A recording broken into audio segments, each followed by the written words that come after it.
Thank you, Liz. Jerry Petros. I represent MF Athletic Company, a family-owned business. MF's business is literally in the same building as the proposed facility.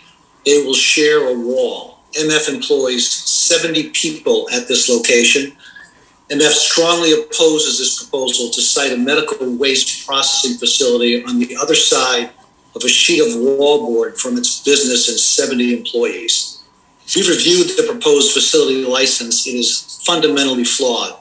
That license contradicts and ignores numerous solid waste statutory and regulatory requirements for the issue of a license. I will give you 4 clear-cut examples that compel denial of this application. First, the application neither meets nor even addresses the buffer zone requirement. Under the general solid waste operating standards, a medical waste treatment facility like this shall be required to maintain a buffer zone. The term shall in regulatory language means the applicant must meet this requirement. RIDEM has no discretion to waive it. Specifically, the regulation states the buffer zone must be an area of undeveloped, vegetated land retained in its natural, undisturbed condition or created to resemble a naturally occurring vegetated area.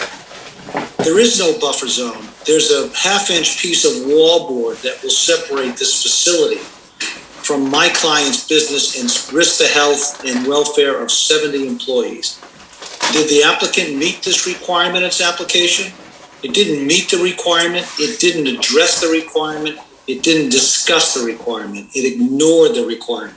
You won't find the word buffer in this application. There's just a sheet of wallboard. And what did DEM say about this blatant failure? Nothing. DEM needs to correct that serious oversight immediately. Second, the applicant did not obtain the required approval from the State Planning Council. Again, the statute says the applicant shall also submit simultaneously with the application a certificate of approval from the State Planning Council. This is a critical citing function mandated by the state statute. DEM is powerless to waive or modify that requirement. What happened here? SPC did not notice, invite, or receive public comment on citing or consider alternative sites. SPC did not issue the certificate. The applicant